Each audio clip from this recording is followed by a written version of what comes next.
we ask you to bless each family that's represented today. We ask you to bless our troops, bless our first responders. In your Son, Jesus Christ's name we pray. Amen. Amen.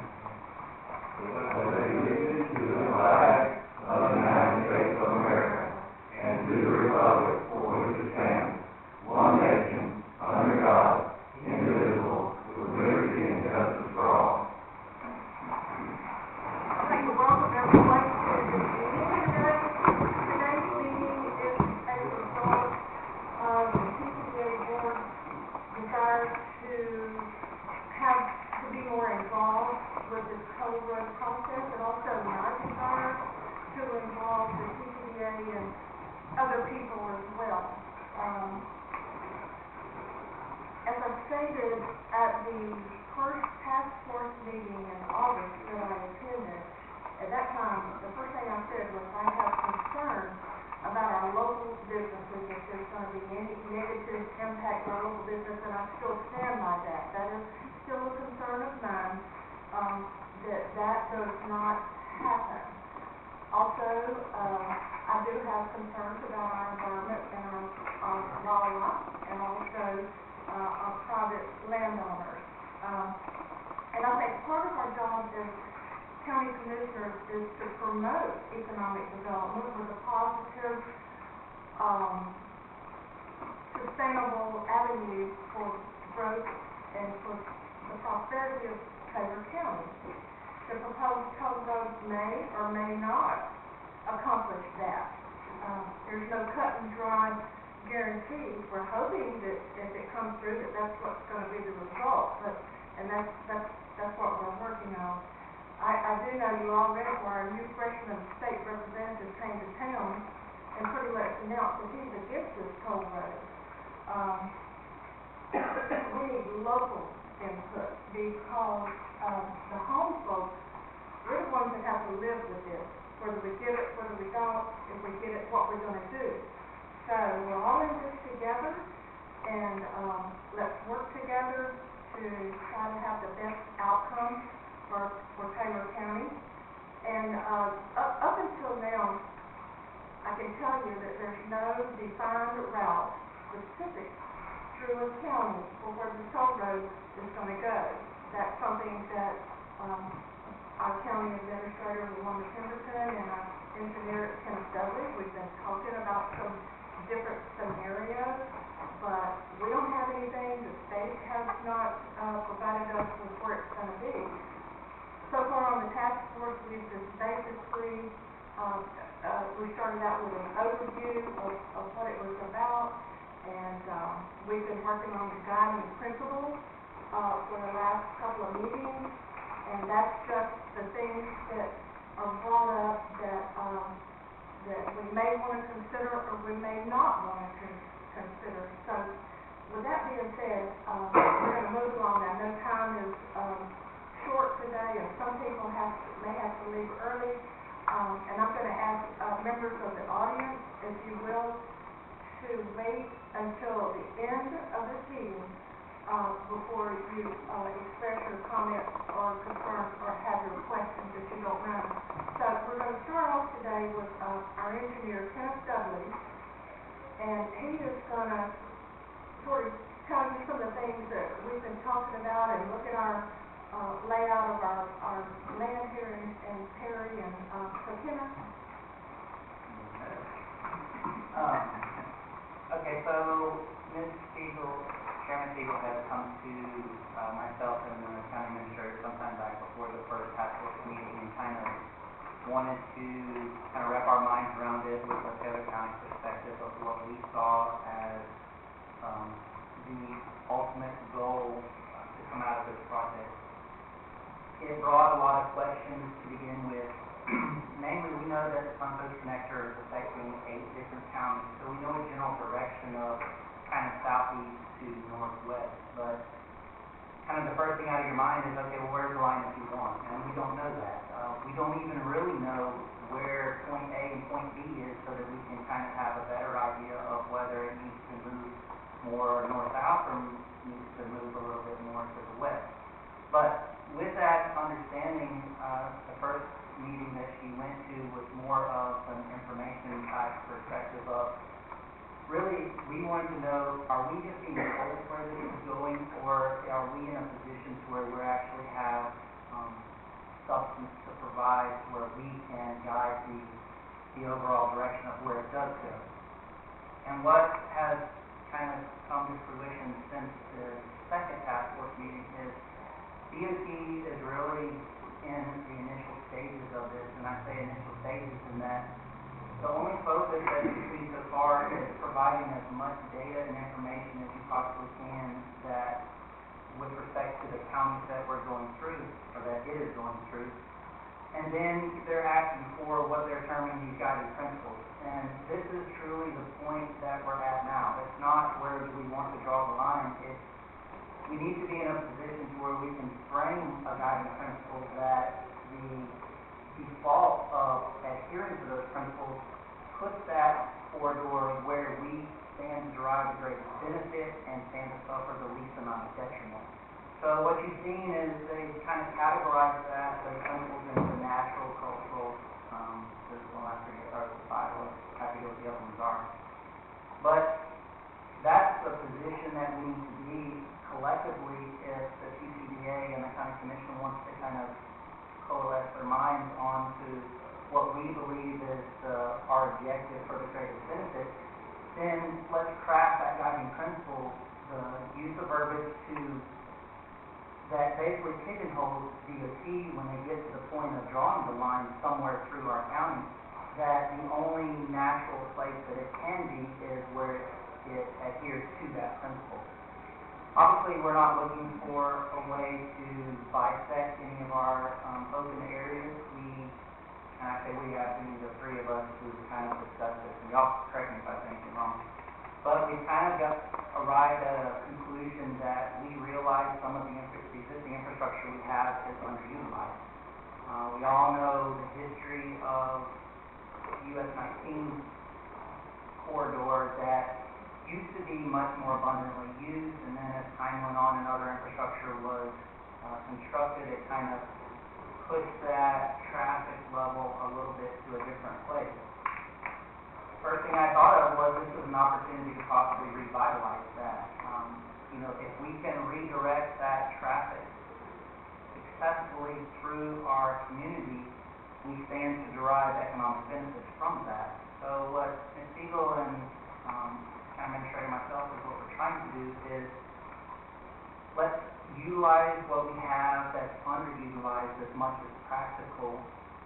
Try to get as close and convenient to possible other modes of travel where we have an airport that's got a new 5,000-foot lane or strip designation that now can have additional uses. We have rails that is fixing to be upgraded which can have additional uses.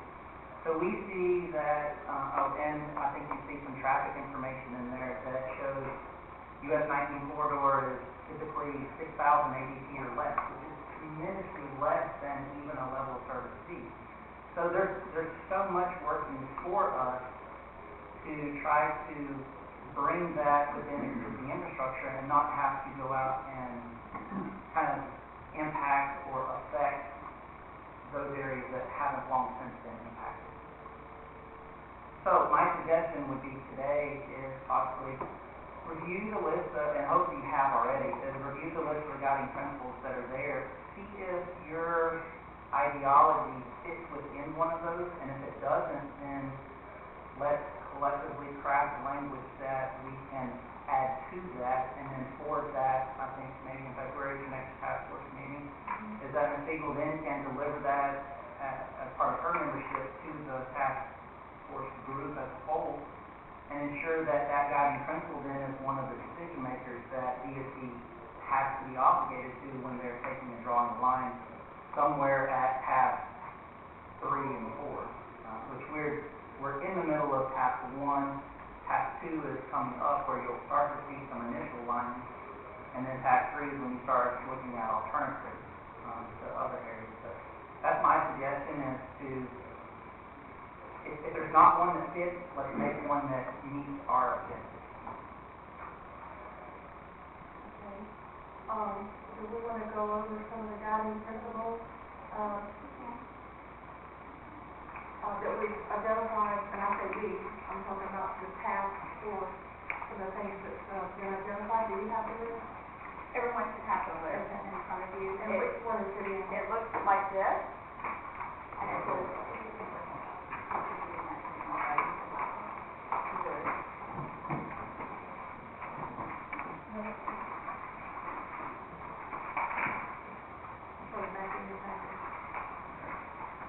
Ms. Eagle, just as a suggestion, I think one of the focuses is probably in the closely related to the physical one. And that it says follow where feasible existing transportation rights of way and utilize and build corridors, easements, and other existing disturbed areas.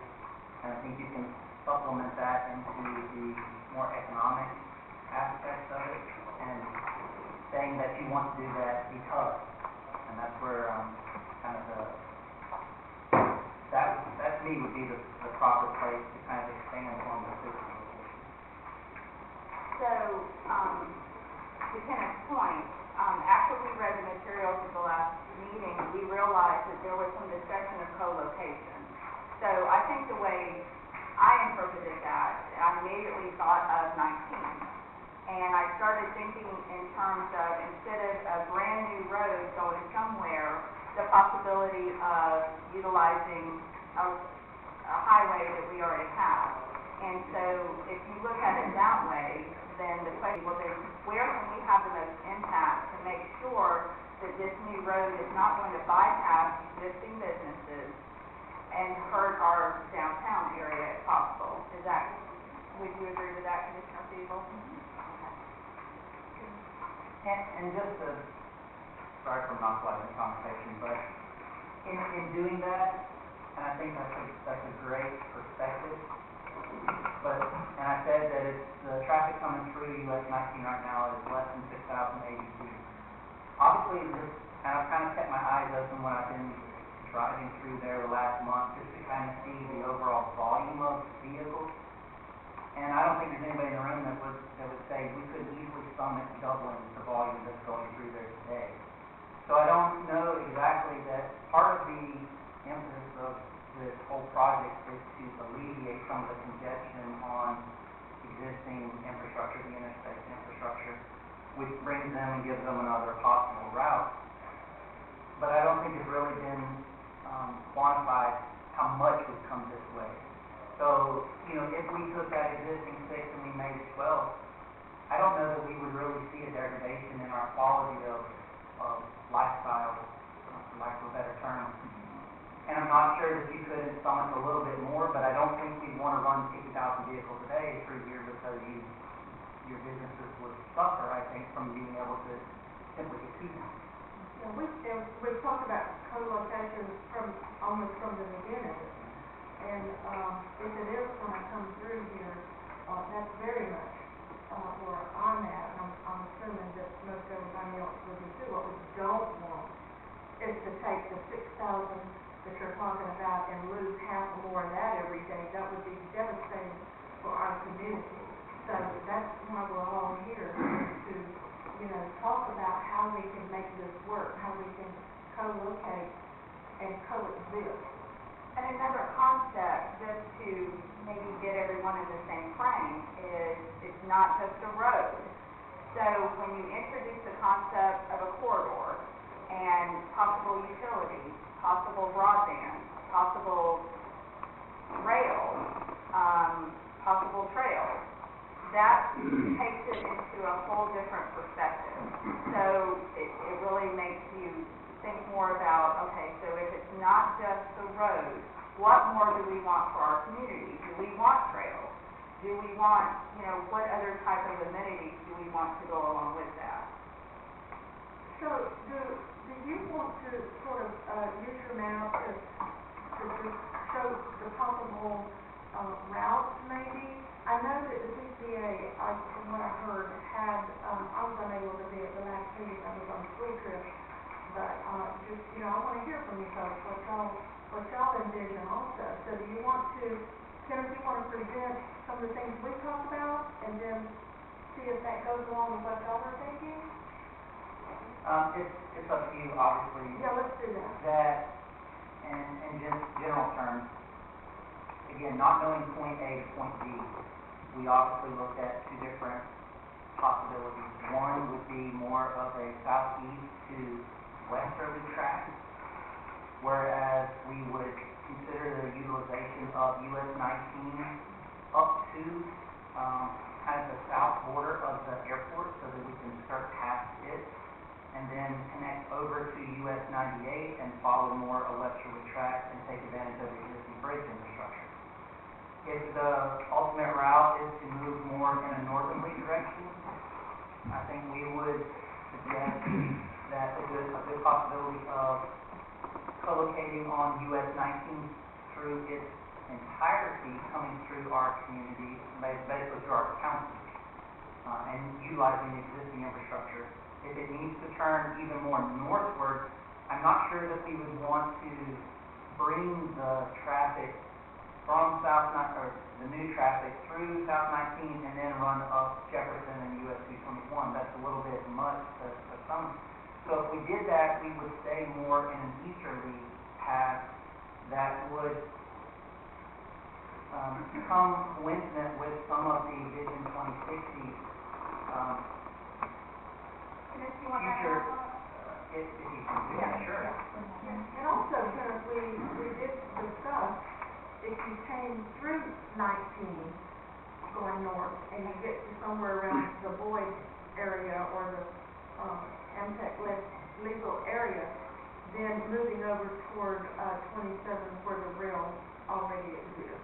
Well, and the rail, as well as that's kind of a general 2060 map there, but what you see is you have those anticipated business districts that are on the north end of the county around the Boyd area. We see it as, if you were to bring this type of infrastructure in close proximity to those, you're going to encourage the development of those areas, whether that's some type of a hub, a distribution warehouse hub that can locate in there, something that's going to need immediate access to almost an interstate level infrastructure or connectivity. They're going to be a lot more favorable to locate in those areas than they would if they had to drive 3 miles over there. And I think is one of the main perspectives we had when we first started this was there's two. One, when we want to be in a position to where we can encourage and maximize the benefit to us for the traveling public that's coming through there. And the second is we want to make sure that we can keep them close enough that they are encouraged to stop or pause so that they can take and make that opportunity to invest in our community and not just run through.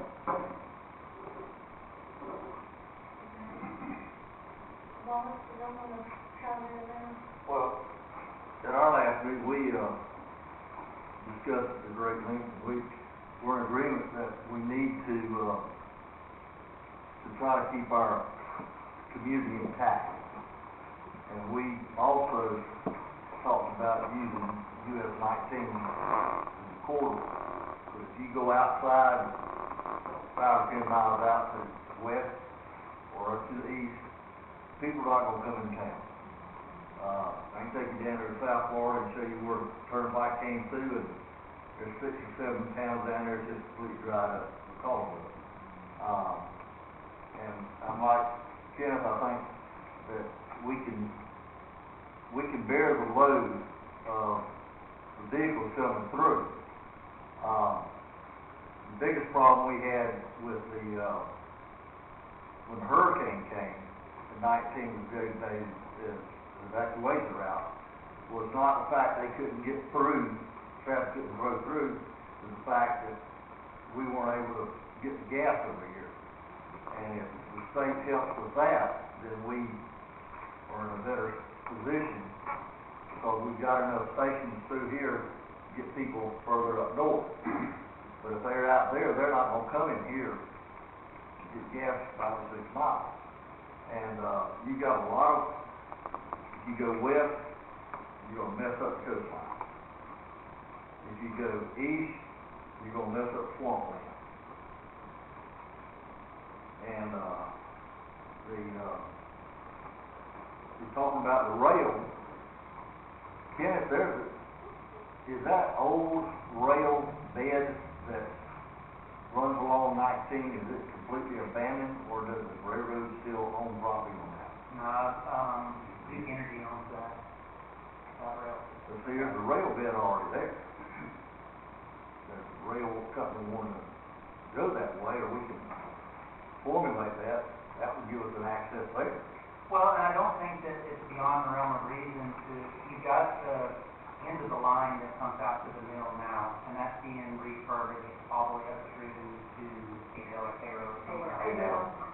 That, so there's nothing that says that the track system couldn't come from the southeast or the south, even though it needs to not go through the center of town, get to a point that it can interconnect with that, and then that expands your connectivity to all the way into Georgia. So I think that's something that can be achieved. I don't know that necessarily everything has to be completely and wholly within the corridor for a complete length of from end to end. So it can, that part can, I think, accommodate going outside of the town center in order to connect with the existing infrastructure, so you don't duplicate it. Ron, you had some ideas. Well, I think that, for clarity purposes, I think that in the newspaper is stating that we were supporting the toll road, which is basically mean that we want to not be adversarial, we're going to try to, take certain that we do, whatever we do, we work with them and try to benefit our community. If it goes, like I say, outside of town, when we travel, down the interstate, we get off the exit, get off what you need to get back on. Yes, it will bring, it may, if it were to go way outside of town or something, then you would have I think it would certainly help hurt your local businesses for, there'll be a long period of time unless there was more industry located here because of that, you know what I mean? So you have a dip and then a gradual climb back up, you know what I mean? Hopefully, you have to climb back up. There's no guarantee of that.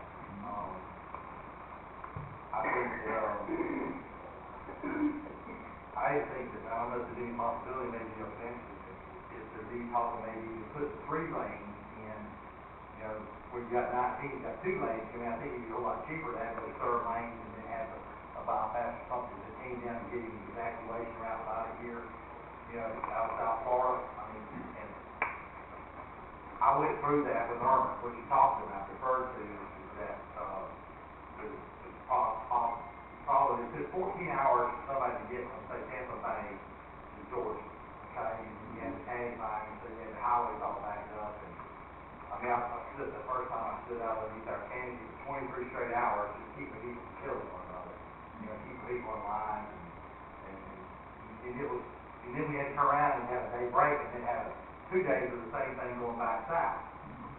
So it's a problem out there. It's not that you'll have a gas station, you have power. It's at the canyon line, your terminal, it's not like a gas station, it's at the terminal capacity, that has terminal capacity to feed the pipeline system and or the water force to feed the gas station. So everybody pours in there because something that the general public doesn't realize is that if you look at the capacity, the storage capacity of gasoline in the state of Florida, I'm going to chase around here a little bit, y'all, but it's not the gas station. There's not really capacity storage of gasoline in the state of Florida. It's the cumulative total of the individual gas tanks out there. So I've always told the state maybe they could have a program where they can promote, never really tank, give a half tank fully, starting in June, through hurricane season. And that would solve a big part of the problem right there. If you work off the bottom side of your tank and everybody tries to buy all at one time, then what happens? Everybody runs out after you get replenished and the pipeline runs dry. So, or the ports run dry. So that's the gasoline side of it. Okay? Now, if you do have a hurricane blow in here, you have on top of it, and you have a problem with power, then the only places that are having that are those people with generators, in which are on just use. Because you're not required to have a generator, just a generator hookup. So there's a lot of confusion about that. When Charlie Christmas in office, he said, we got to put the hookup in, but that doesn't mean you got to have a generator. We have a generator, but maybe hook up to one site. But one generator big enough to run a gas station like that, we have it a pull behind it, $50,000. Give you an idea of cost.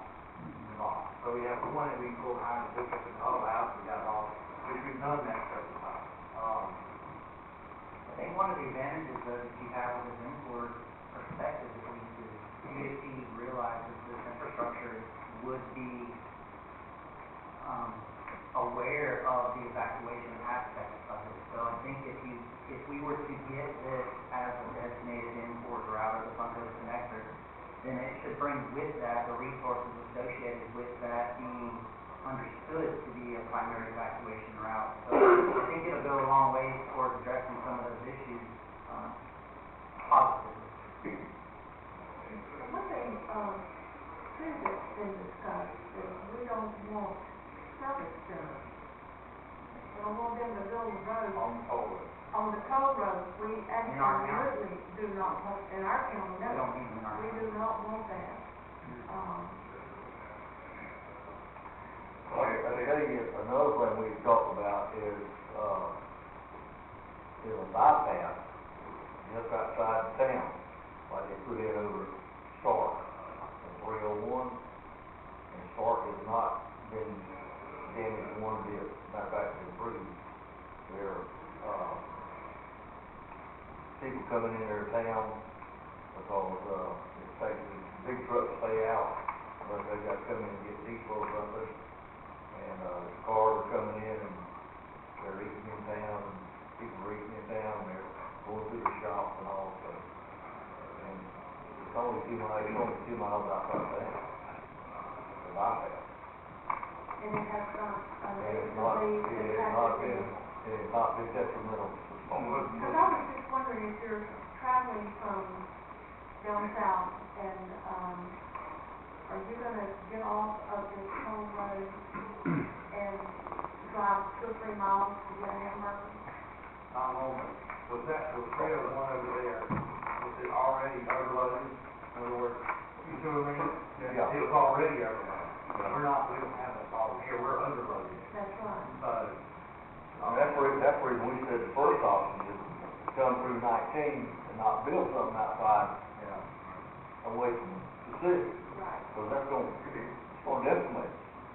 Chairman, I wanted to see my thoughts, and especially about Dennis, and it's why you're here. But, first of all, looking at a historical perspective, if you go all the way back to the ancient times, the cities that survived were on transportation and trading corridors, and the cities and communities that died were the ones that weren't. And so even if you had a resource like a wool mill or a spice mine somewhere, and once that demand for that product dried up or was overtaken by technology, it didn't matter how big that city was or how great that community was, it would eventually peter out unless there was something to replace it. It's the communities that are on the rivers and the main corridors that survive. So that's something we have to think about. You can't fight. That's just the way life is in mankind. So having the corridor through our community, and not losing a reason for people to come here. Because let's just say the need for pulp wood dried up in future times. You know, what would happen to this community or spend products or something like that. So that's my main perspective on the history of the travel. The other thing we're dealing with potentially statewide is the perception of Highway 19 if you're traveling north to south. And I talk to people all the time who, from Tallahassee, who go out of their way to go all the way out to on I-10 and then they drop down 75 because, number one reason, they don't have to speed up and slow down and deal with all the little lights. So I have no idea who purview all the lights and traffic signs, speed signs and everything are, but there's something we could do in the interim as this thing develops over the next couple of years for our people in the state. Is if there's anything we and our neighboring communities can do to speed people, make it easier to travel through our corridor now, to change that perception that it's hard to travel down 19 to go to Tampa. We might, even if the toll road never happens, we as a economic development board should be promoting that, make it easier for people to travel through our community. So those are my two main. Well, you know,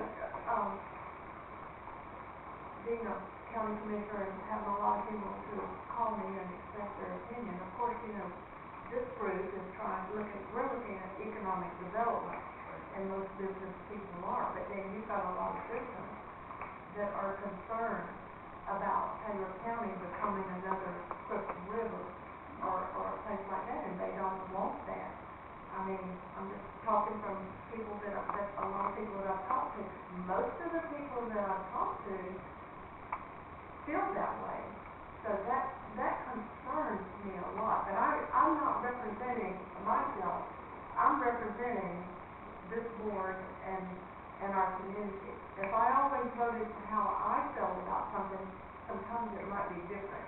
But I try to represent, but you got people want growth and people that don't want growth. But we're looking at survivability and growth.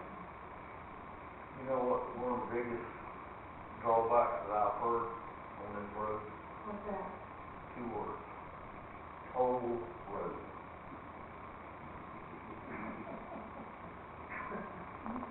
They don't want to have to pay to get on the road to go to town, or to go up north to town.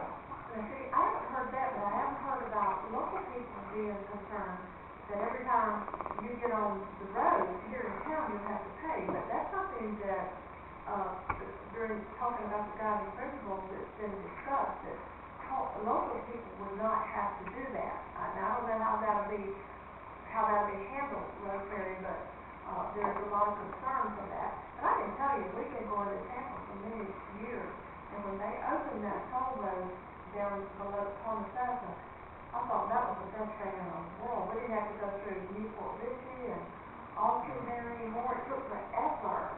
And I thought, well, this road it'll always stop here at Crystal River, because the Crystal River is not going to allow this road to continue and take take their businesses away. Well, I've talked to several of the county commissioners from Citrus County, and I said, y'all really want to go there? Yes. We see it as a plus for us.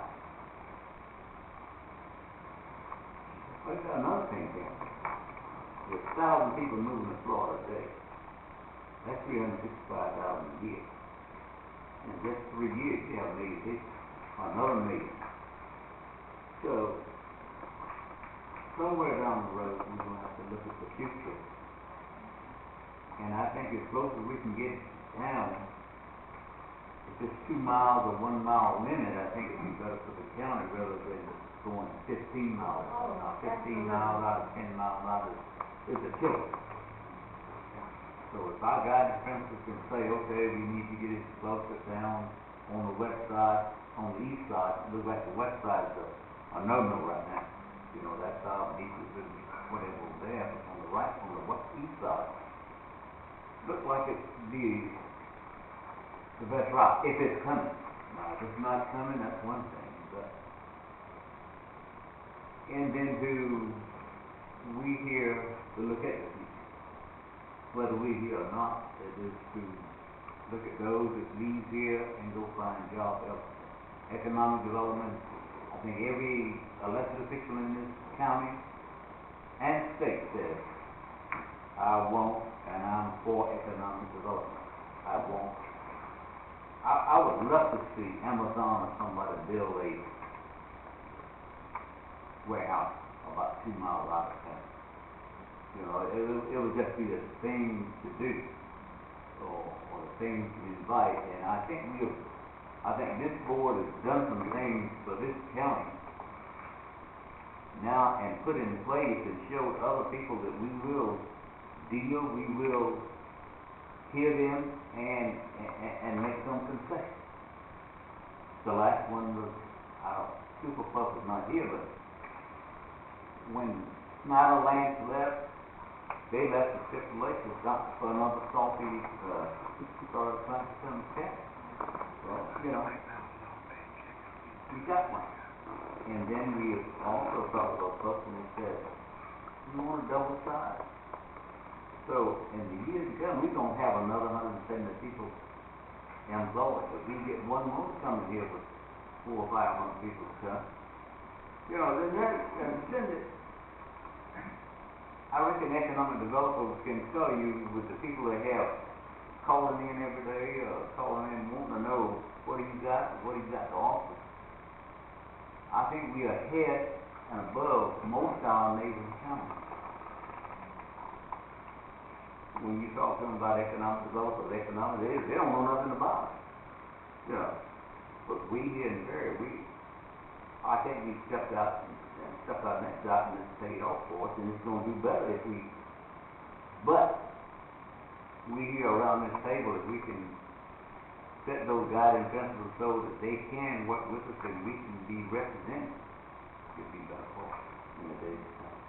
Let me tell you about the experience I had. I flew into LA a couple years ago and had to get to Palm Springs. I said, well, when we hit there, it finds a lot of traffic, okay? And they had the same problem out there with getting people out of the city back out to where they live. Mm-hmm. And so what they got just for the broad road, they had 2 lanes that was non-toll, okay? Then the 3rd lane, which would be the inside lane, was a toll road. And if you got in that lane, you know what I mean, then you had to pay a toll or have like a sunbath that had something equivalent to it. So it was speed of traffic. Well, a lot of people weren't willing to pay the toll, so they were in the other lane. But you got the other lane, you just buzz all by. Yeah. Okay? Well, I got hung up in that lane. Couldn't get out of it, okay? Got over in that toll lane, you know, by mistake. And so we got back home. I got a couple of letters in the mail. But I had to send a couple of checks. But I was just flying around by everybody else. And then when you got to a little city, leaving from LA to Palm Springs, then there was a bypass, okay? And you could go to the town, or you could take the bypass and pay the toll. Okay? Does that make sense?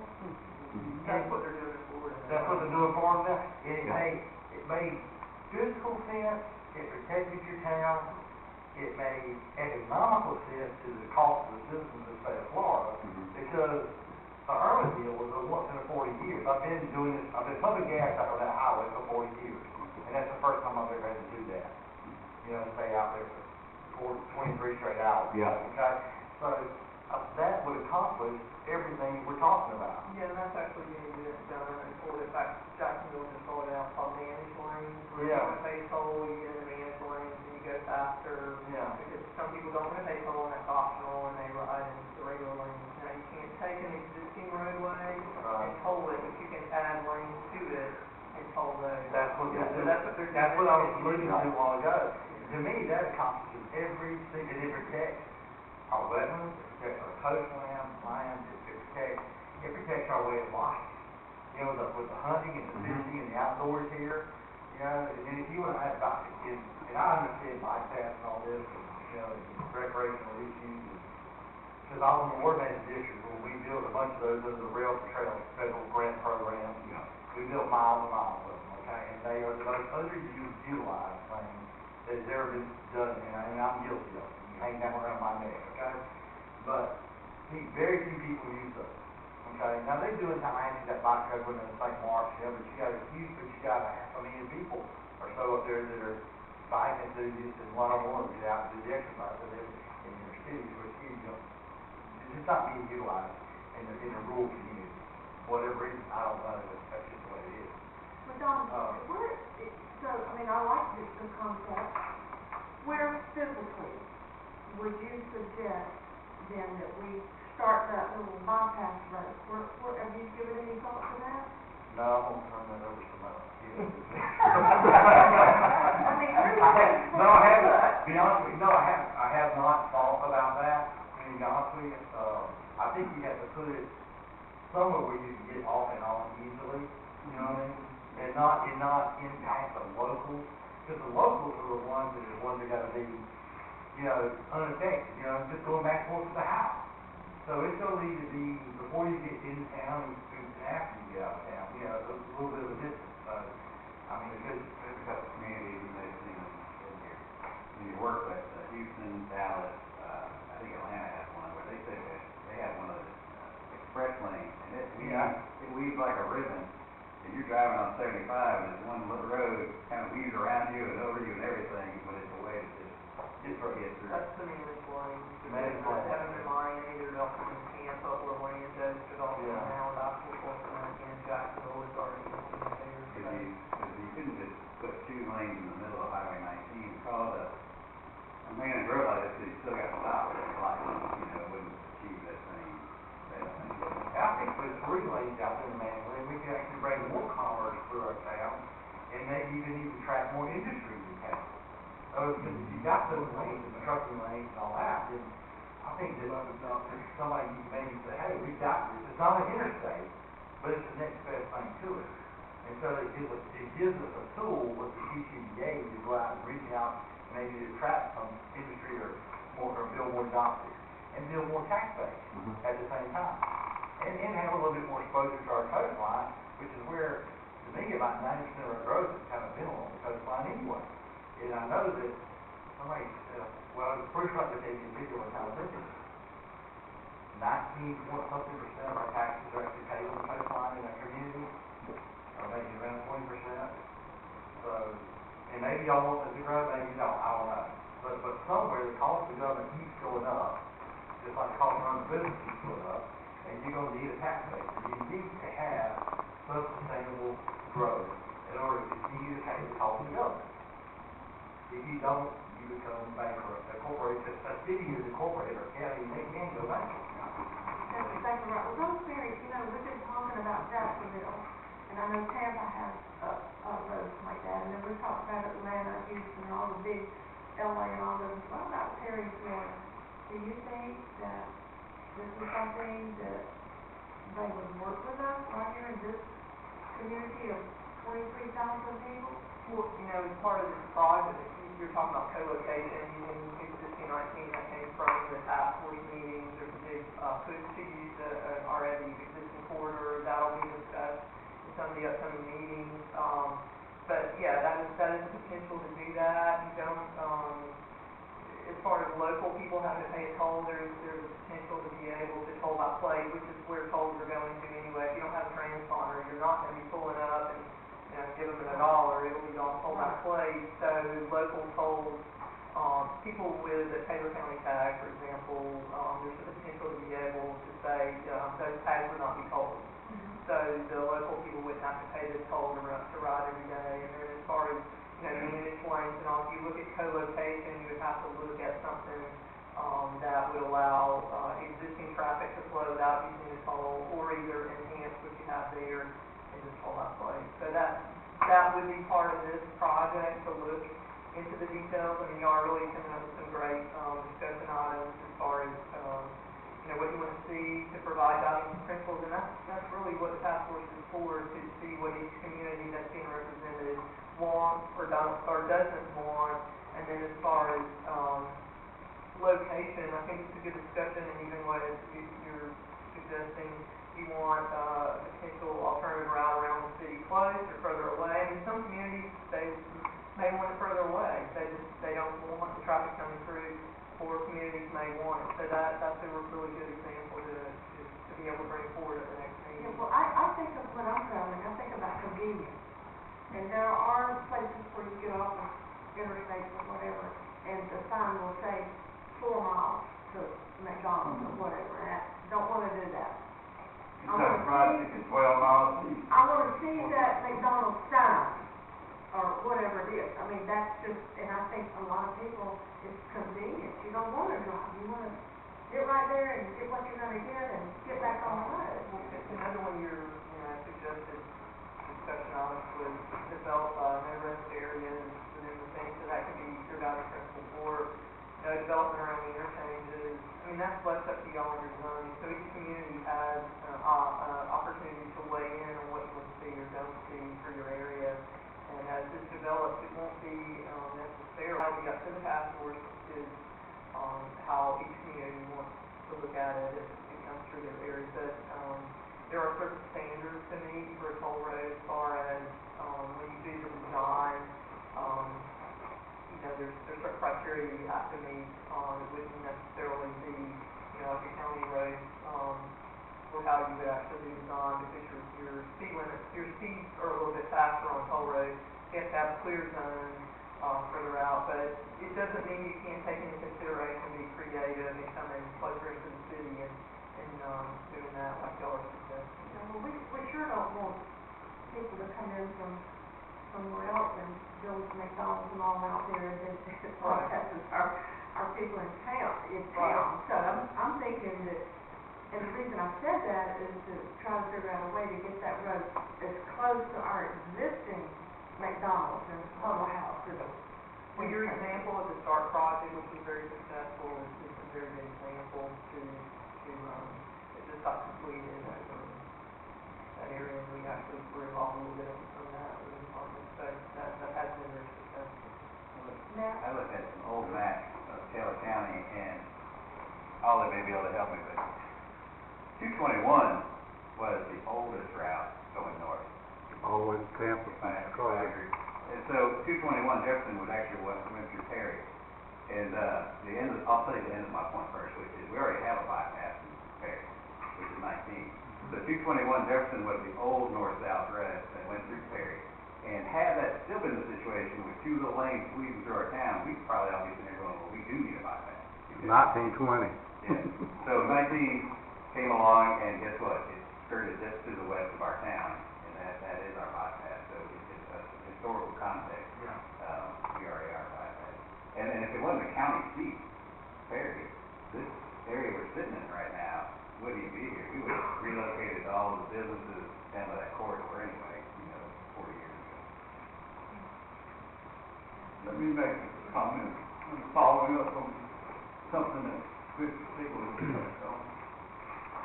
And that is, when you go to Walmart or to the grocery store shopping, folks are gonna come up to you and say, Commissioner, I'm against this toll road, period. I want it just like it is, I don't want any more growth, leave it alone, we don't want the toll road. To me, that's a short-sighted approach to this thing. You don't build a toll road, a road of this magnitude in 36 months. It takes 10 or 12 years once you acquire the land to get it built. And things can change in 10 or 12 years. So I can't agree that I can agree that we need some sort of a toll road. And if you want to locate it on Document 19, I still am wrestling with the width we held up right away.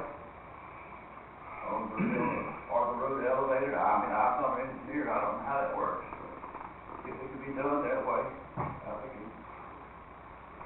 you're not going to satisfy everybody. It's very hard, I know, from the design phase. Where are you going to locate the road when you don't know where you're going? End of it is. Point A to point B, we know point A would be down here at Home South, I guess, start there. Where are you going to? Well, the little town of Greenville, I was in a meeting the other day at Landfill, and the administrator of the town of Greenville, they just chomping at the bit for that. If Jefferson County doesn't want it, bring it to Greenville. That's what you said. We'd love to have it.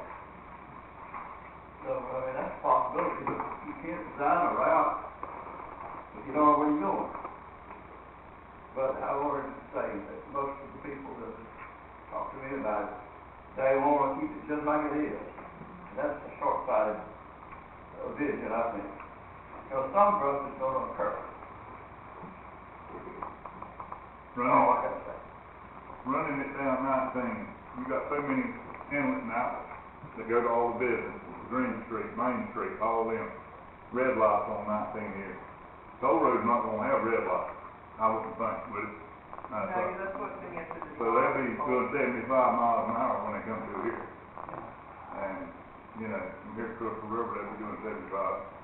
I still think we're going to locate a bypass or one of the lanes just outside of the, You got a mile outside. You got ambulances and school buses and law enforcement, everything's got to go back and forth from one side of town. You got fire stations, got to be on both sides. Once you put a divider down the middle where you can't, where everybody's going 75 miles an hour, you can't just stop the traffic, And it's gonna have to have some, down 19 right here, so many roads that ties into the road, there'd be a lot of mini overpass right there, it'd be pretty busy right there. We need a bypass with exit in the parish and out of parish, but we're sure, I can't picture it going down 19, especially if you got a mile wide corridor. Isn't that what they said, a mile wide corridor? Well, actually, and we continue with the task force.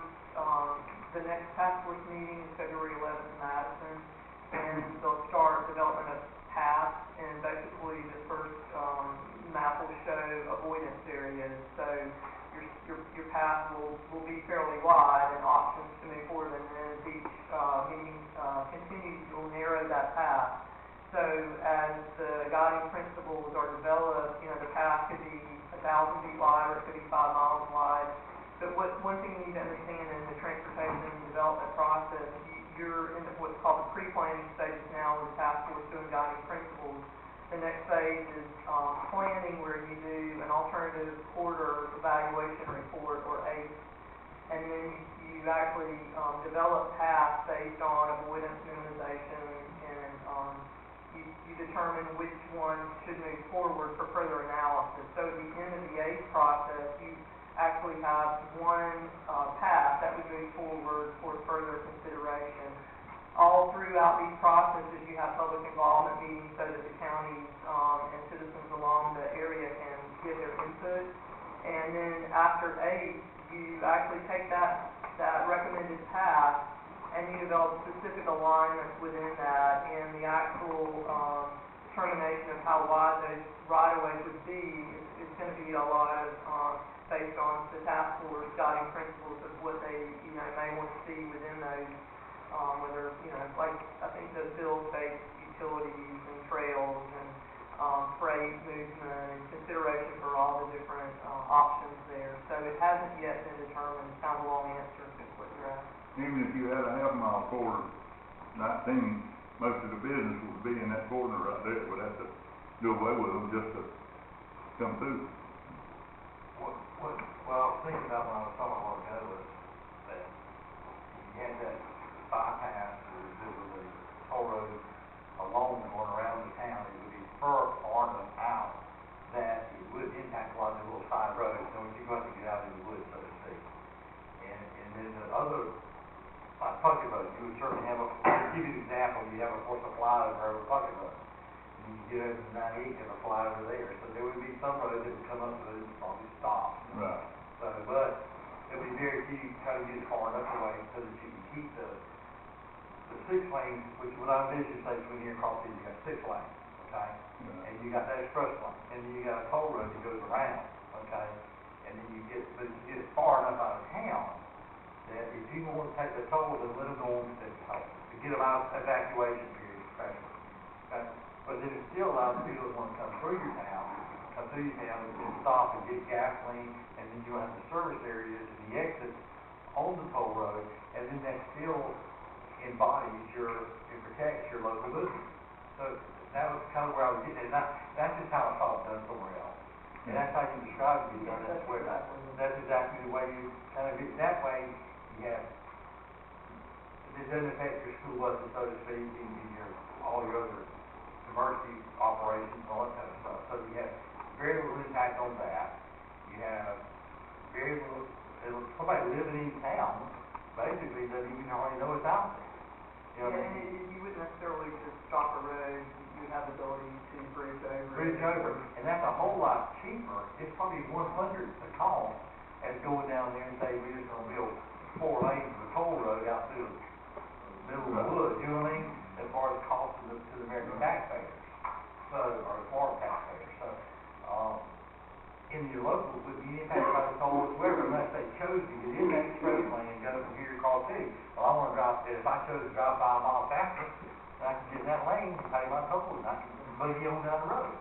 But if not, I got to do it. The incentive for those are when you have, like in cities where, those are different case here than cities where you have congestion during the peak hour traffic, you can choose to get in the lane to move faster through, or you can stay and not pay toll. That's You have an option. What I saw when I was on that thing, and I didn't even think about it until I got here this morning, but when I was on that road, 95% of the vehicles were driving in the non-toll lane.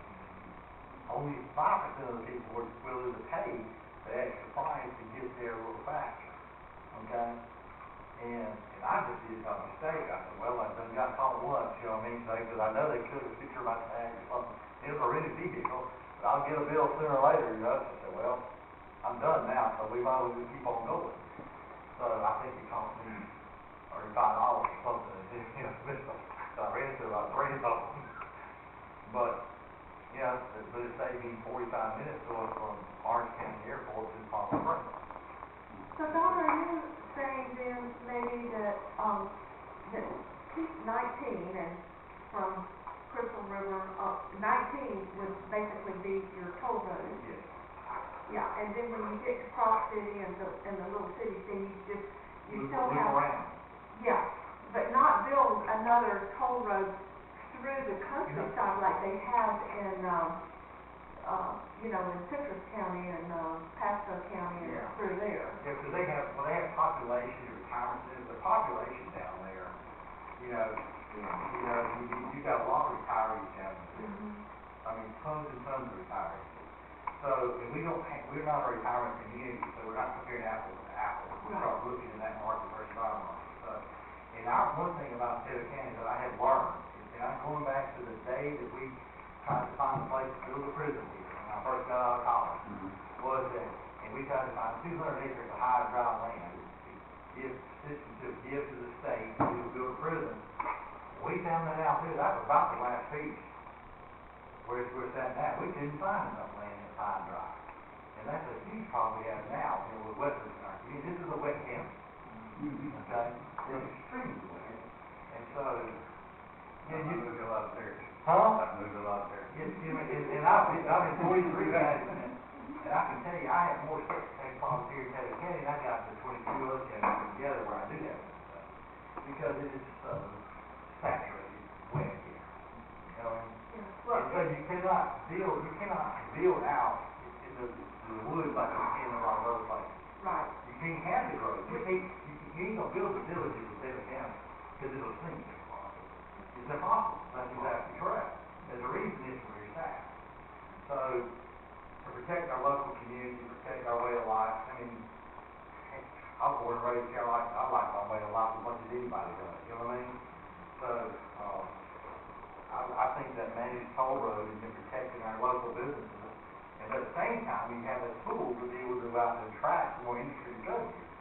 And so, that's kind of my thought. I mean, you know, Well, you know, the state, is planning on spending billions it's not my money, your money. to do this. Maybe if we can figure out a way to help them, if they're on doing this road anyway, maybe we can help them, to save a few billion. Maybe they'll help us here in Taylor County, give us some of that money we saved. Yeah, to well, fix our roads. that's right. I mean, you're exactly right. I mean, nothing's free. So that's what I'm saying, you know, like, if we could, I don't know how many stoplights we have, it's on 19 corridors, 4 or 5, from, but if we just, enhance turn-on lanes, so that, you know, if you had more of a stop situation, you had to yield, and then you had a turn-on lane, and we just, let's say we had the 3, and let's say we didn't have, our police waiting right there south of my house to nab everybody. Because it goes from 45 miles an hour, right, you know, kind of right away. Which I'm fine with, because I live there, and I don't want them speeding by me either. But anyway, if there's things we can get them to pay for, improving things, and then enhance, because I look at the, you know, why do we need a corridor? And it's got 5 things: economic development, so we want to keep it on our corridor for that. Hurricane evacuation, environmental preservation, on the corridor for that. And multi-use connectivity and mobility options. Well, 2 of the 3 aren't checked by our BOCC. That's hurricane evacuation and multi-use connectivity. So what can we do to help every 40 years get everybody from South Florida to Georgia? What can we do in that for that 1 week every 40 years for that to happen? And then, and I've even thought of, I don't know, no one hears from the state, the governor's office, but why don't we build billion-dollar shelters in South Florida, and they don't even have to get on the roof? Let's just put them all in a big shelter down there. It'd be a lot cheaper. Everybody hauling to Georgia, and I don't know what Georgia does with them. And then, and of course, you can find a route for sewer and train and all that stuff, all around that. Am I right? Yeah. And what happened in evacuation, once people got into Georgia, they went west, north, east, I mean, they're able to scatter out, so to speak, you know what I mean? But the question I have is, you know, why do we need, I'm with you, we need to get people through our communities in the whole state. Oh, yeah. Yeah. But if there's a 4-lane road that's underutilized going from, we talked about this at our TCA, but we got together with, Cross City, Painting Springs, Chiefland, and some of our Waukeena communities, and we got together and said, we as a group, want to work on making Highway 19 more attractive and easier to move on, to help people move. And then we, as a multi-community, go to the state, not just Taylor County, not just, Jefferson County, we go to the state and say, this is our proposal to make 19 better. And this is something that I thought about, you know, I thought about reaching out to, Dixie County, and then you've got the other ones, and maybe we should plan another. Coalition. Yeah, and because we all, and I was thinking about this all along, we all are gonna have the same common concerns. I know Paul City doesn't wanna lose the traffic that comes through, and neither does Standing Springs or Chiefland. But that senator and Congress, state congressperson in Miami or Orlando, when they're looking at this, and they think, all I want is to be able to get to Tallahassee back there.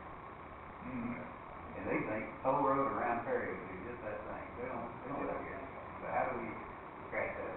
Yeah, let's talk about, are y'all interested in getting together with these other communities? Set it up, we'll go. Let's do it.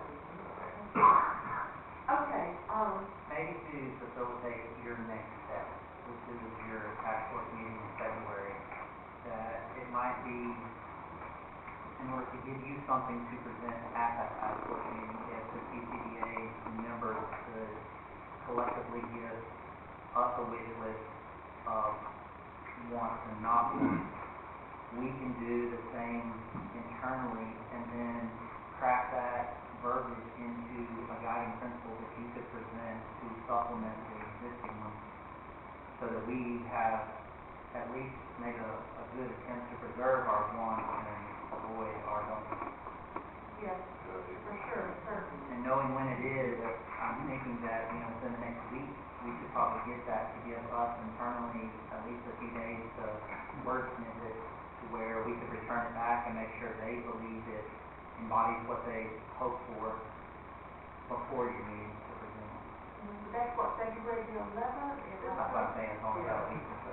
And there's gonna be an open house for the community here in Perry on January 27th at the Icon Center from 5:30 to 7:30. That'll basically just explain the project, what to expect, the process, and, you know, what's ahead of the schedule.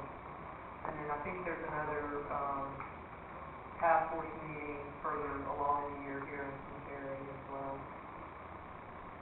So on the, community meeting here, who's gonna be there to do that? That's, it's an open house format, so, it'll be the DOT and my company will be there, with, we have a video, we have boards to explain the information, we have some smart boards with GIS information, and we also have, a place for you to be able to comment on the project, ask questions. DOT officials will be there as well. Ryan Asmus, the DOT, who's their PM, will be in attendance as well.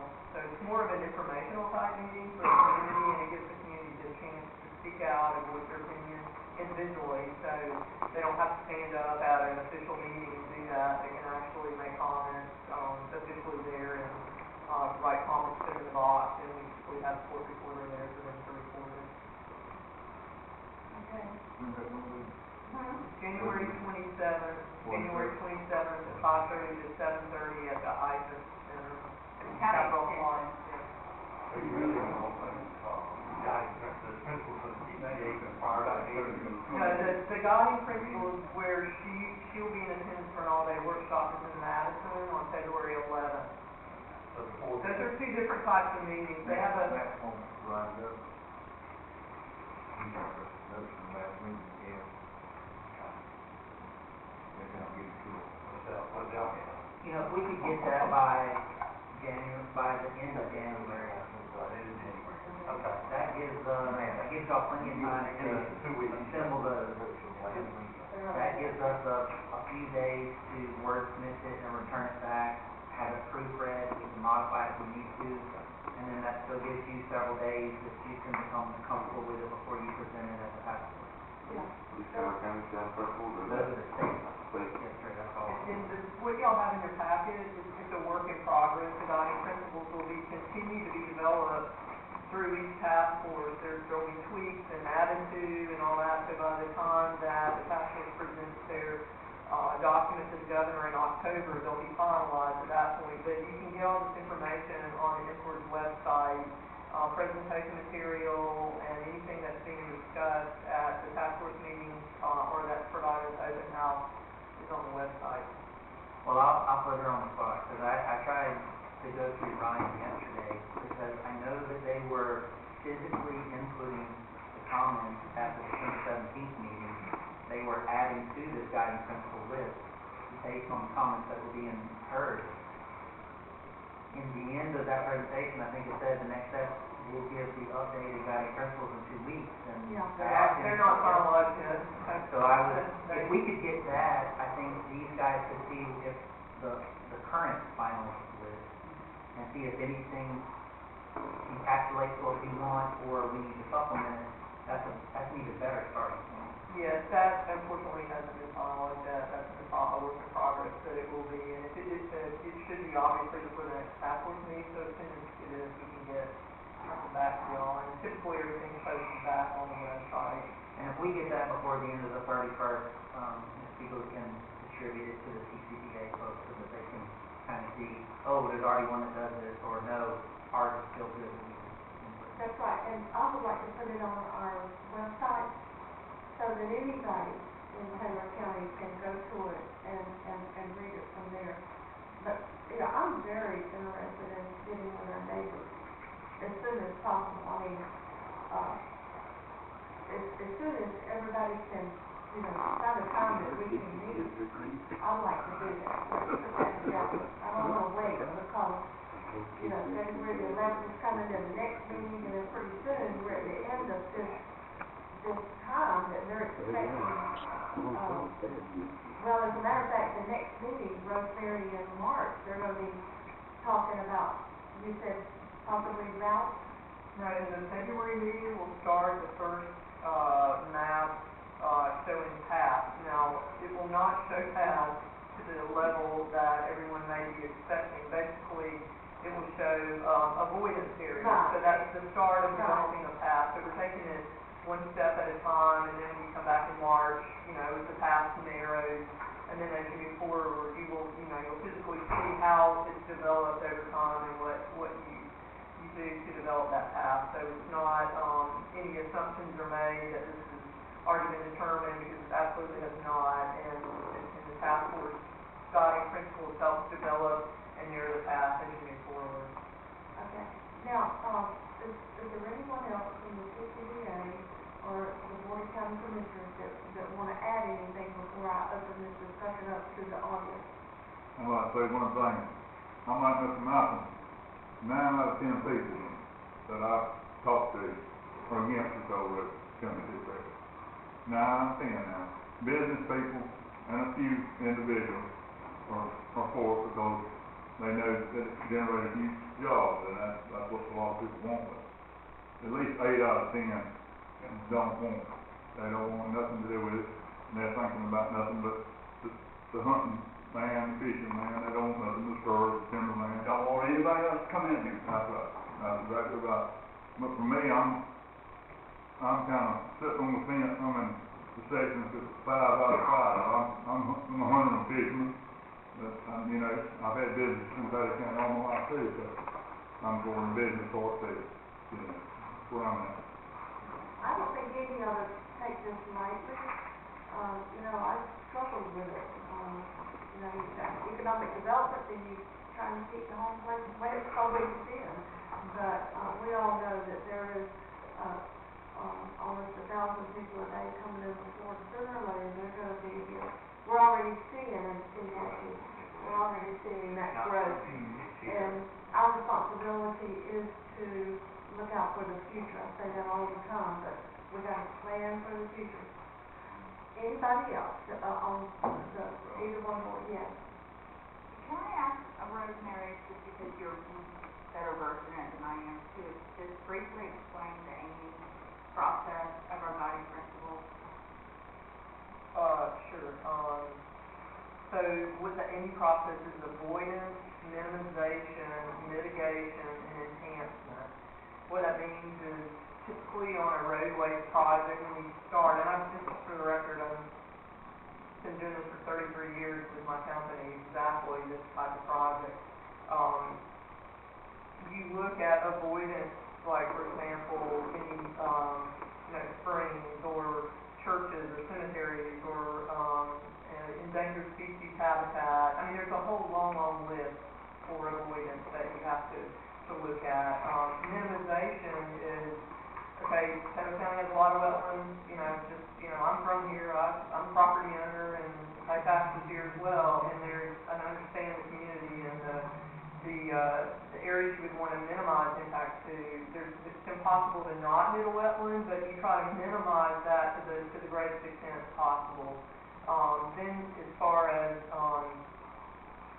mitigation is, well, okay, if you're going to impact a wetland, you're going to need to mitigate in whatever manner that the state or the regulatory agencies require you to do such. But also, you can mitigate beyond what you normally would. For example, I think y'all had some discussion on wildlife corridors, and it's important to, hunter. I'm a hunter, so I understand what you're saying about not wanting to jeopardize those areas. You can provide wildlife crossings to enhance and mitigate the fact that you may be impacting certain areas. So you then get into enhancement, which would be like a wildlife crossing or multiple wildlife crossings, depending on the situation, or enhanced in other ways that the task force recommends in the future. So that's kind of the guiding principles for the task force to walk them through process. Transportation development is not an easy process. It's very,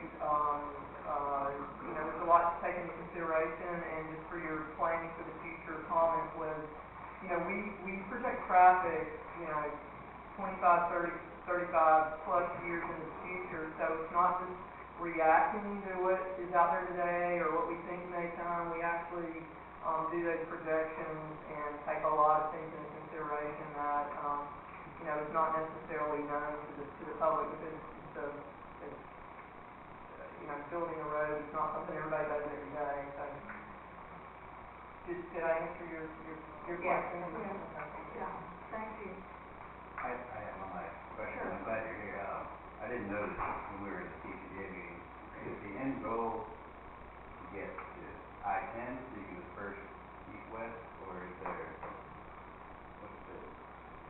Logical termini is, what you take into consideration. Logical termini is, where does it make most sense to end the project or start the project? On the south end, there is already in design a alternative route around Crystal River that attaches to veterans there in that Citrus County.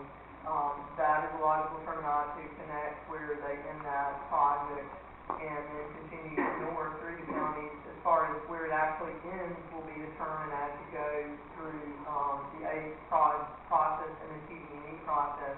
Whether it be I-10 or another major roadway north of I-10 has not yet been determined. That's part of the process as you start doing traffic evaluations and determining how much traffic is coming from I-10 from east-west or further north into Florida, and that will be further evaluated further into the process. When I did the explanation, I don't get too lengthy here, but just so you understand, when you get down to the path, the recommended path moving forward, the PD&E or project development and environment studies, and that means exactly where the roadways would go in certain areas. They will be moving forward one at a time, or maybe a couple or so at a time. That's all based on funding of the project.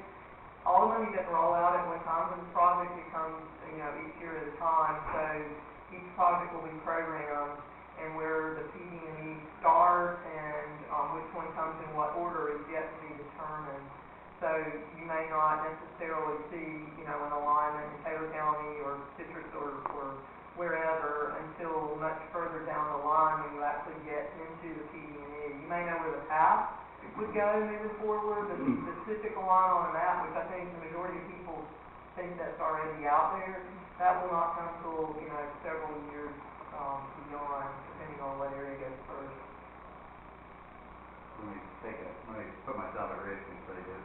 Could I hear that as, this is more of a tone, so we know where it's going to start in the south, and maybe it gets this far in 10 years, but it's 15 years. Well, and it may not necessarily be south to north. It may be this piece needs this now because of traffic congestion, and this piece may need it later. It's that yet to be determined, and as you go through the ACE process and all the traffic numbers come in and all the other additional data, that is when you'll have a better idea of what comes in what area. You develop a work program and further information that can be shared. I think the whole frustration probably of this project is everybody kind of expects to see where it's going right now, and it's a process, and it really takes.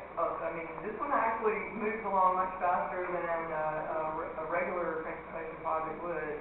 But this one has that pre-planning phase that's taking over a year with the task force, which is a good thing. That's great that you get each community and each member of the task force gets to weigh in and guide the project. So that it'll be further along before you actually see what areas and what the logical terminology, I think, is your question.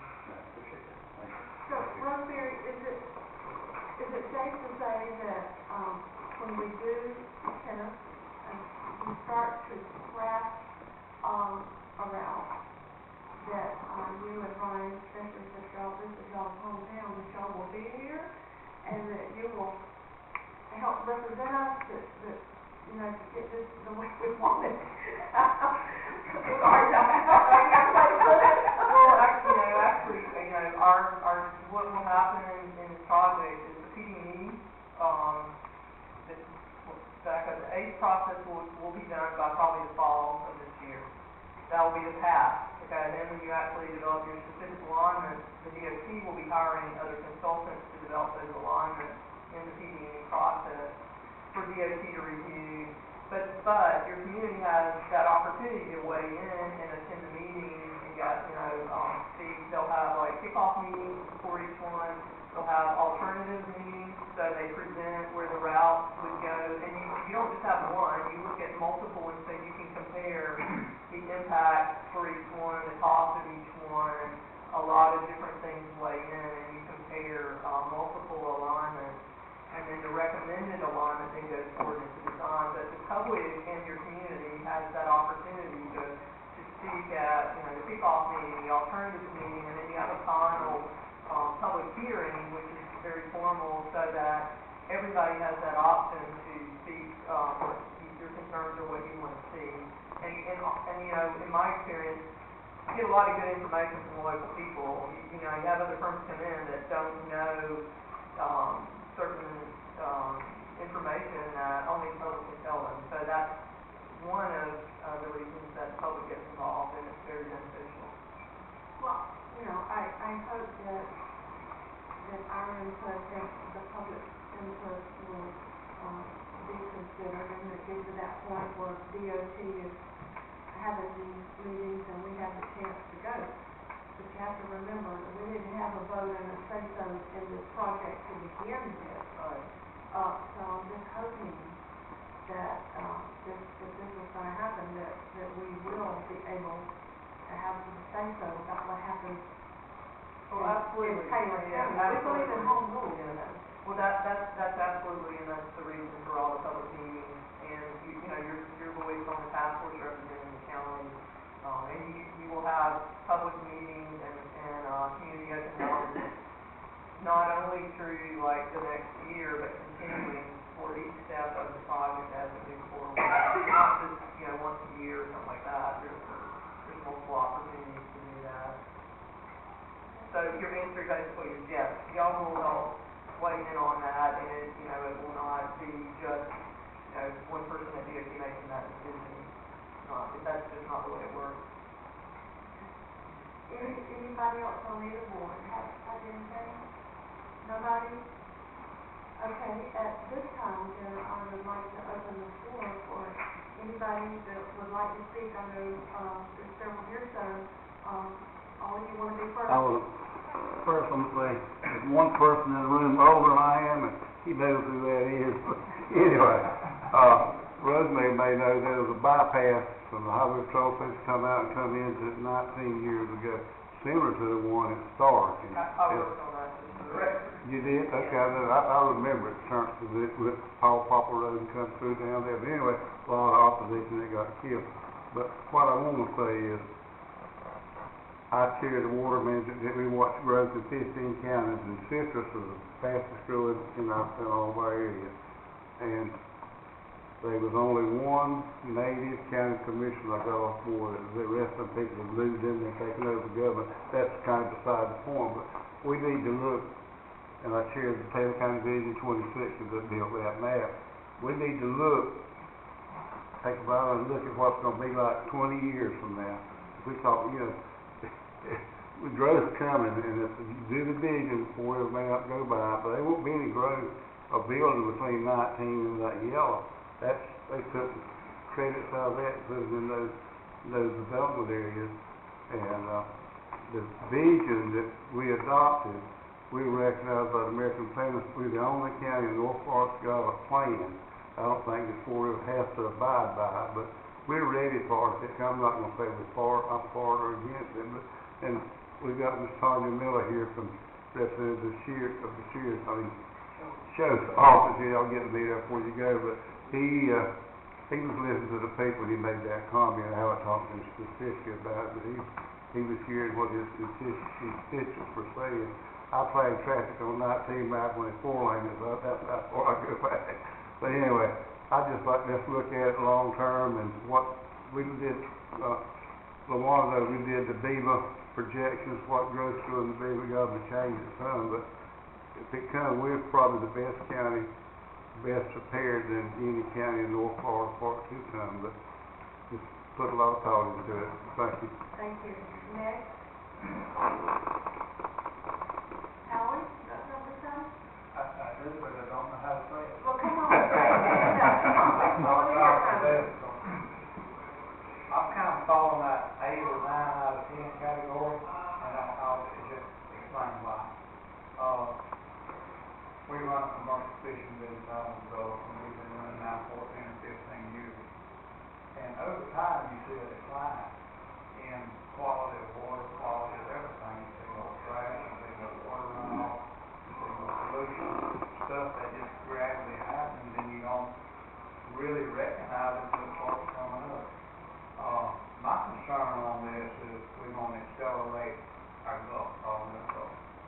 Right now, every drop of water, whether it goes in a septic tank or a spray field or valve off the drunk, everything winds up out in the Gulf one way or another. And my concern with more people, more runoff, more problems that we're going to inherit out there. I'm a native of Taylor County. I live all my life. I got out of service. I made a point to come back, and I live here and raise my family here. I just hate to see us lose what's so valuable to us. To me, to many of us, it's our resources. It's the freedom to hunt, it's the freedom to fish, scalloping, shrimping, crabbing, you name it. We've been real blessed. And I think the reason we may have so many people against it is we don't want to lose that. And just going forward, and I appreciate these open meetings where at least we all can be heard. I've been coming trying to keep an open mind to development. I know it's coming. But and I do appreciate the open mind to trying to head off some of the problems that it's going to create for us in the community.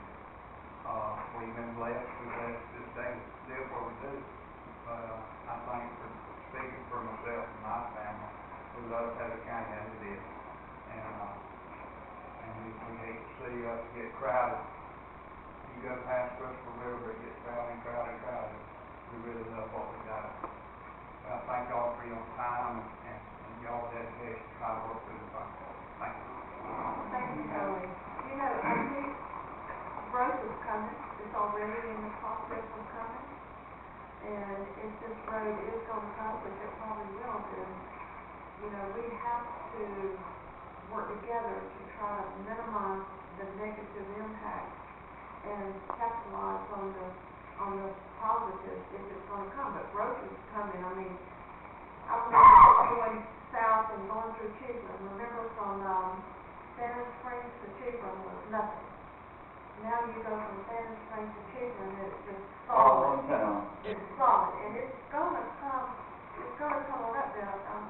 You know, it'll be a while, but eventually it's gonna come. So again, if this road's coming, let's do what we can to make it work for us instead of against us. Can I say one other thing? I live at Keaton Beach. I just moved back to Perry. I lived down there for about 10 years. Where after a good storm, when I say it's a good storm, all it's got to do is a thunderstorm. You start seeing all the water that hits all this asphalt come out of everything. You see it almost an oil sludge come out of down the boat ramp. And you can actually follow it out the Gulf as it goes out. And that's just, to me, of what I visualize, if we're not real careful of what we're going to start seeing more and more and more. And that's my concern. I mean, I see it on a smaller scale. Is there some way of heading all that stuff off in the big scale? Maybe. But that's kind of where I value some of my opinions there. Thank you. Anybody else? Yep, my name's David Gray, I'm against this. The board here need to be focusing on education of our youth. I'm talking about carpentry, skills, auto mechanics, auto body. Don't everybody go to college. And you're not gonna get all this industry you're thinking about. It's gonna go right on by you. I guarantee you. Thank you. Anybody else? Can I just give a follow-up comment to his comment? Because I agree with him. I'm a house coach, and I like to make sure we maintain that, because I plan to come here and retire. I mean, there was not really anywhere for me to work when I graduated. But a suggestion is, you may want to consider what he's saying as far in your guiding principles. You can take enhancement measures to control whatever, you know, the negative impacts may occur. And enhancement could be simple as, you know, go beyond whatever your normal requirement is for water quality. Enhancement is just, you know, if you want that as a county to be able to make sure that degradation doesn't, you know, occur because of this project, you could take that into consideration. I'm kind of a taxpayer, not in my position, but that is something that you could discuss further if you wanted. Does the county give you total money? I don't know. Just the road. Yeah. 10 cents total I mean, I beautification or something?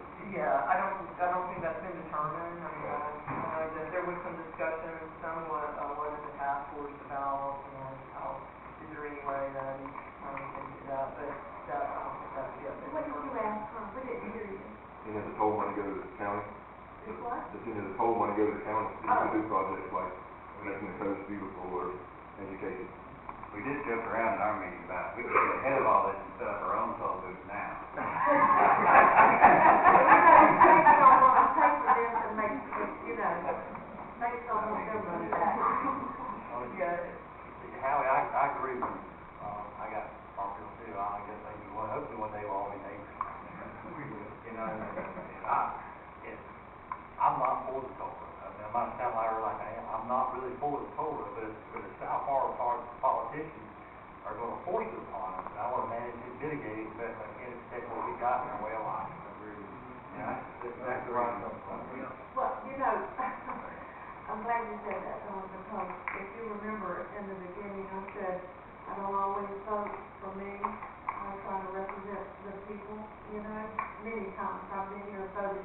If I was a citizen and voted, I would not have voted the way I did, but I try to, you know, but no.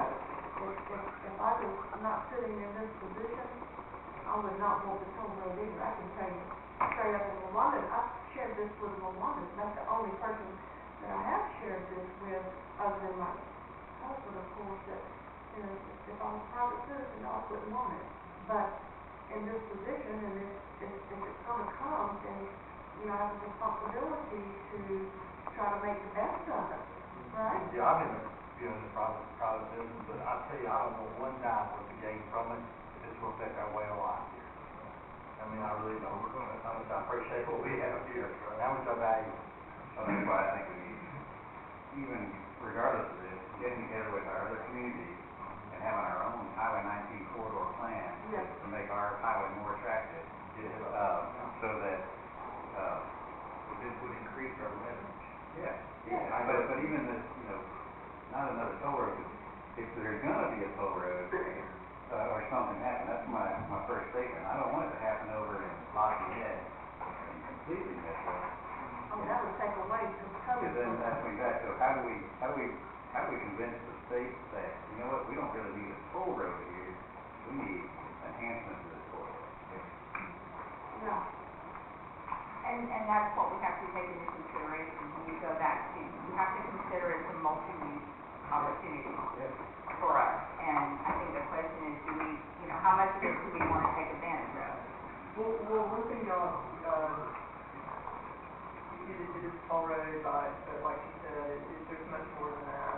Utilities, trails, but also workforce development, funding is in the bill as well. So that, I think it's over a 3-year period at $2.5 million a year to, put into the community for workforce development. And I know, if y'all had a discussion about, and I think you just made a comment about, construction, workers for, just the construction industry are very difficult to find.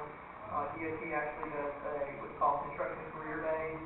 They have, invite local high schools to have their students attend to be exposed to opportunities for jobs in the future in the construction industry. I know, Lake City has one, they have one that's coming up, I think this spring in Jacksonville, and it's, that could also bring job opportunity, not just for this road, but actually being trained, you know, for the future, because there's always resurfacing jobs or construction jobs in whatever industry it may be. Yeah, so that, is part of the bill to actually provide funding for workforce development. What I asked, I'm not really for this thing. Did you say your name? Eric Hunter, I'm sorry. What I asked going forward is be very, very careful with promises that's being made. Be very, very careful with them unifying up language like trails, like 1,000 people a day moving to Delican, or not moving tomorrow. How many people leave them a day? That's the part we're leaving out. The trails, I heard it mentioned earlier, right, that there's trails in other places that don't even get used. Do you know why? Those are manufactured country living that we have here every single day that we take advantage of, right? That's why they don't get used in those places, because they're useless, because they go in their front yard and do that kind of stuff. Just like the golf cart road or path, whatever, got put down at the beach, I see more raccoons in that than I do people. I mean, seriously, it's just, I mean, why, you know? So that, be very careful of that. That stuff that is there to draw your attention somewhere else. So, like I say, one misstep here, it's going to be a bypass of Tuck County. I mean, 100%. So be very, very careful with, you get what I'm saying, right? Thank you for your input. That's what we're looking for. We want citizens to speak up. We want to hear what they have to say.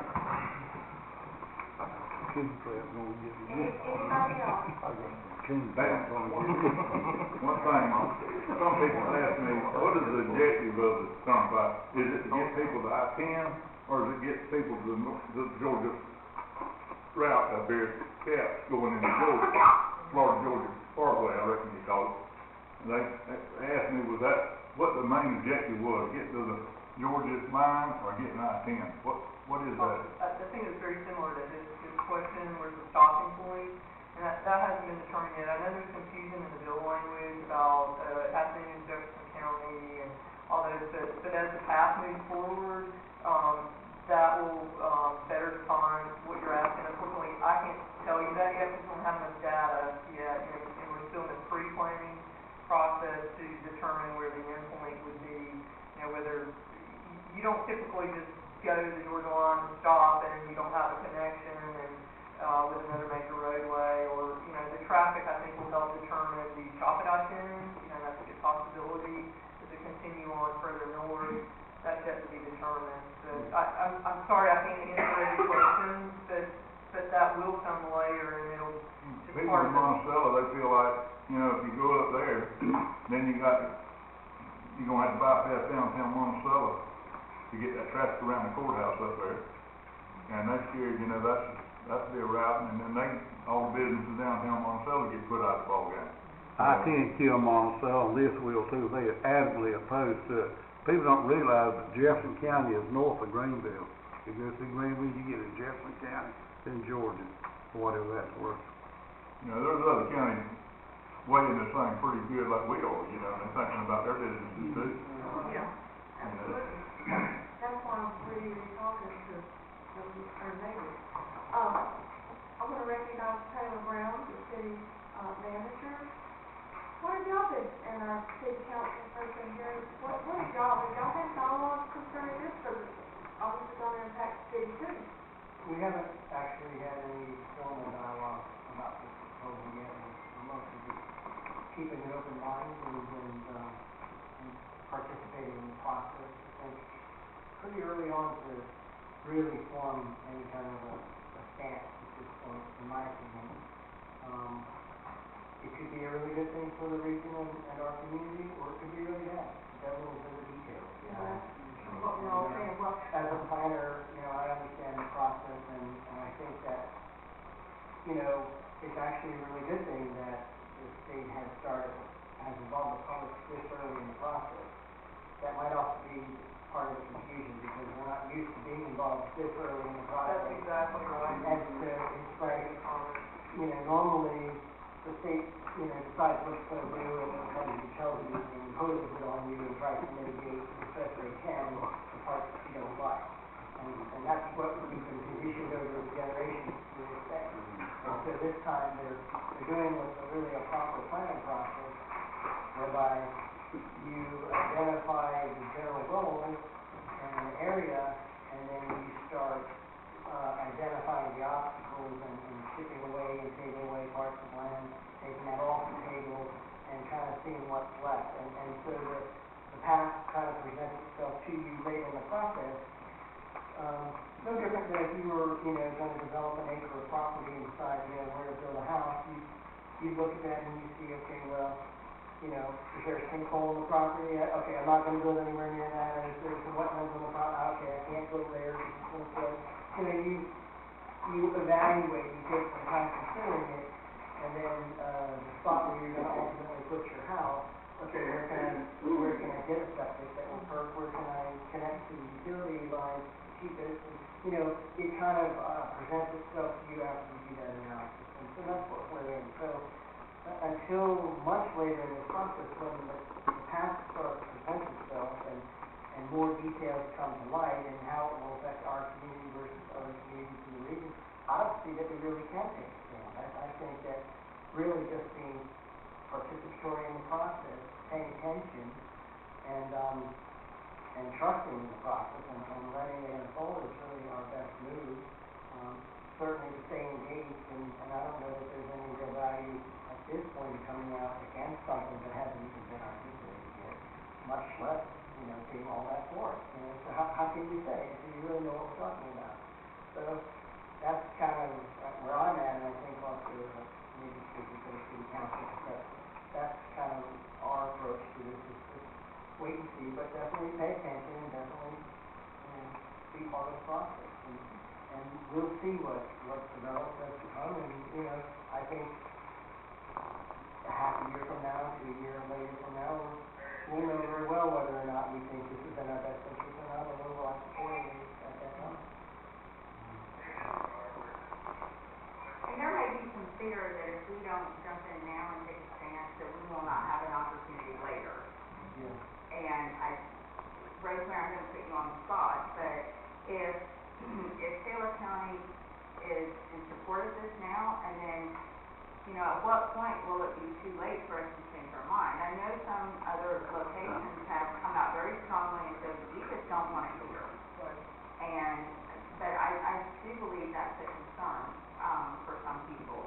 It's, you know, at what point can we take a stand? I mean, that's every county's prerogative, every citizen's, you know, a prerogative as well, to be able to speak how you feel, what you want.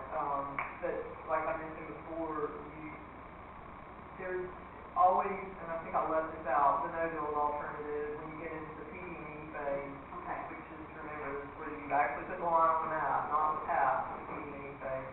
And during that phase, you compare alternatives, and one of them is the no-build. Always considered in every project, with all the DOT requirements.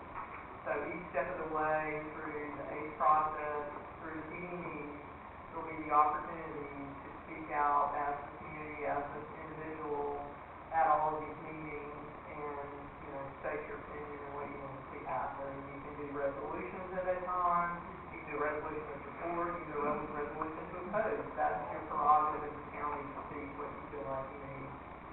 And to, you know, to this point, I mean, we are so early on, there's so much yet to come, like I can't even answer all y'all's questions now, not because I don't want to, but because the data's just not there, we're not far enough along the process to be able to give you that information. I think just knowing that no bill is a choice will probably give some of our citizens some reassurance. Right.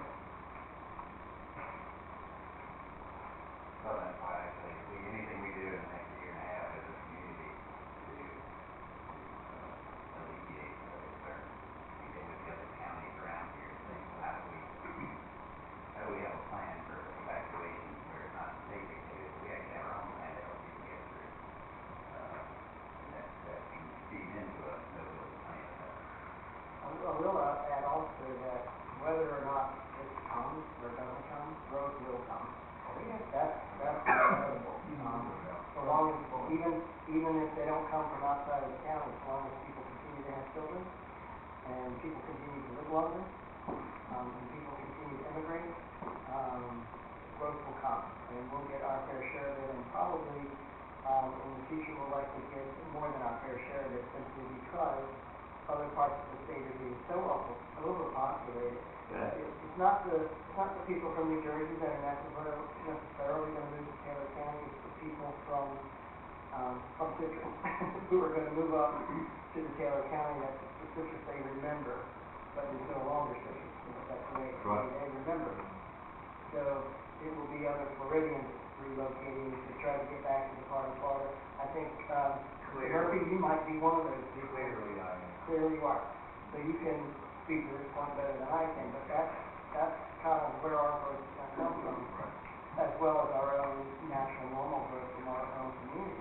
And so really what we should be focusing on in this conversation that I'm just now starting to have with the city council is that we need to be examining our future land use plans, our comprehensive plans, and our land development code, and making sure that those documents, that are legal documents, are representative of what we do want to see for the future of our community. Because our communities are going to grow. This project will affect possibly the rate at which we grow or don't. But it's not going to determine whether or not we grow. And now is the best time, and really the only time, to really get our documents and our plans in order, so that when that growth comes, we know exactly how to manage it. Because otherwise, we'll end up like so many hundreds of other communities throughout Florida and the rest of the country that stuck their head in the sand, said we don't want growth here, even though that's not an option, clearly. And by ignoring the plan for the future, when the future arrives, they get all the growth, and it happens in a sprawl, mismatched, horrible development pattern, which creates the traffic and congestion and everything that nobody wants. So if there's a message that I would share, it's opportunity now to have that discussion locally and make sure that we're prepared for whatever may come. Something's coming. It may or may not be with corridor, but something's coming, and this is our only chance to prepare for it. Right, and we've been slow growing, but we are growing now. And I know our board has been discussing Steamhanky in particular. We already have a growth problem there. And as I stated some time ago, I never thought that I would ever sit here and say that we have a growth problem somewhere in Taylor County, but we do. If you go down there during the summer, around that boat ramp and all those people I'm talking about, so we can't stop growth. It's gonna come a little slower. And I know one lady in my district that has called me and she said, no, I moved up here from down there. And I moved here because I like it the way it is. It's slow. I don't want it to be where I came from. You know, so I think there's a lot of people that share that sentiment also. 16 out of 10. We all do. We all have to solve this for the past. Because we said that structure, not enough. Okay, anybody else? If not, let's consider this meeting as adjourned, and I appreciate